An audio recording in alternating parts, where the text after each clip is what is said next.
शिवशक्त्यै नमो नित्यम् नित्यैनं परमं सुखम्। आदिशक्ति और शिव का संबंध। नमस्ते। आज हम एक अद्वितीय और गहन विषय पर चर्चा करेंगे, आदिशक्ति और शिव का संबंध। ये विषय न केवल भारतीय संस्कृति और आध्यात्मिकता का आधार है, बल्कि इसमें सृष्टि, पालन और संहार के रहस्यों को भी समाहित किया गया है। चलिए इस गहन विषय को विस्तार से समझते हैं। आदिशक्ति और शिव का परिचय। आदिशक्ति और शिव भारतीय दर्शन और शास्त्रों में सृजनात्मक ऊर्जा और शुद्ध चेतना के रूप में वर्णित हैं।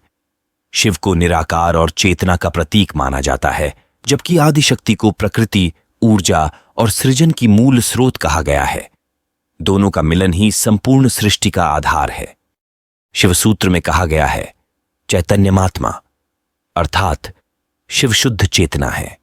वे सृष्टि के आधार और आत्मा के स्वरूप हैं।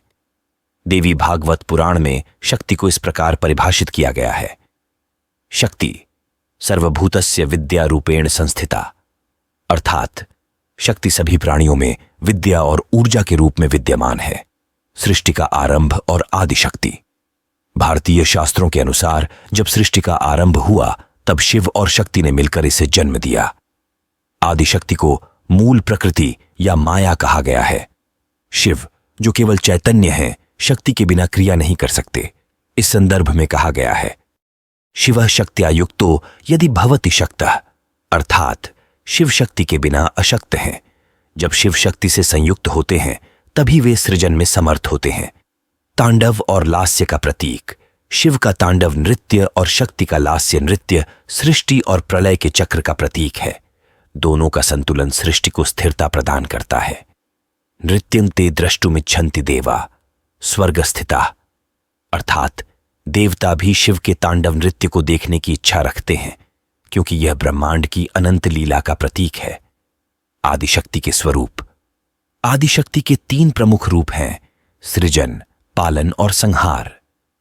इन्हें ब्रह्मांडीय शक्तियों के रूप में जाना जाता है। सृजन शक्ति सरस्वती। सरस्वती ज्ञान और सृजन की देवी हैं। वे शिव की चैतन्य ऊर्जा को व्यक्त करती हैं। या कुंदेंदु तुषार हार धवला। सरस्वती वह शक्ति हैं जो सृष्टि को विद्या और कला से संपन्न करती हैं। पालन शक्ति लक्ष्मी। लक्ष्मी पालन की देवी हैं और धन, ऐश्वर्य और समृद्धि की प्रतीक हैं। सर्वमंगल मांगल्ये शिवे सर्वार्थ साधिके। देवी लक्ष्मी सभी मंगल कार्यों की साधिका और समृद्धि की प्रदाता है। संहार शक्ति काली। काली शक्ति संहार का रूप है। वे अधर्म और अज्ञान को नष्ट करती हैं। या देवी सर्वभूतेषु शक्ति रूपेण संस्थिता। वह देवी सभी प्राणियों में शक्ति के रूप में स्थित है।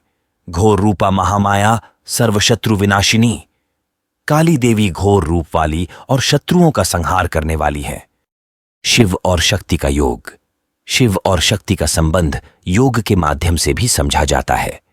कुंडलिनी योग में शक्ति को कुंडलिनी कहा गया है, जो मूलाधार चक्र में स्थित होती है। जब यह शक्ति जागृत होकर सहस्रार चक्र तक पहुंचती है, तो शिव से मिलन होता है। योग वशिष्ठ में कहा गया है, यदा समाहितं चित्तं तथा शिवः प्रकाशते, अर्थात जब चित्त स्थिर होता है तब शिव प्रकट होते हैं। चक्राणि संयम्य प्राणः शिवः भवति, अर्थात जब कुंडलिनी चक्रों को पार करती है, तब साधक शिव से एकाकार होता है। संतुलन और समरसता का प्रतीक। शिव और शक्ति का संबंध केवल सृष्टि का आधार नहीं, बल्कि संतुलन और समरसता का प्रतीक भी है। शिव को स्थिरता और शक्ति को गतिशीलता का रूप माना गया है। दोनों का मिलन हमें यह सिखाता है कि स्थिरता और गति का संतुलन जीवन में आवश्यक है। शिव और पार्वती की कथा। पुराणों में शिव और पार्वती की कथा उनके संबंध को दर्शाती है। पार्वती ने शिव को प्राप्त करने के लिए कठोर तपस्या की और उनके मिलन ने सृष्टि को नई दिशा दी।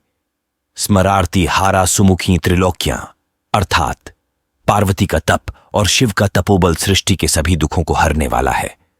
उमा शिवो युगपत् प्रकाशे लोकत्रयस्य प्रणम्य रूपे, अर्थात उमा, शक्ति और शिव एक साथ प्रकट होते हैं और तीनों लोग उनका वंदन करते हैं। आधुनिक संदर्भ में शिव और शक्ति आज के समय में शिव और शक्ति को प्रतीकात्मक दृष्टि से देखा जा सकता है।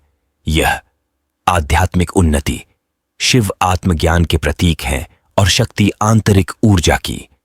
जीवन का संतुलन, दोनों का संतुलन हमें सिखाता है कि जीवन में स्थिरता और प्रगति का सामंजस्य आवश्यक है। संस्कृत श्लोक और उनका महत्व। शिव और शक्ति के संबंध पर अनेक श्लोक उपलब्ध हैं। उदाहरण के लिए, न तस्य कार्यं करणं च विद्यते न तत्समश्चाभ्यधिकश्च दृष्टः, अर्थात शिव और शक्ति दोनों की शक्ति अद्वितीय और अपरिमित है।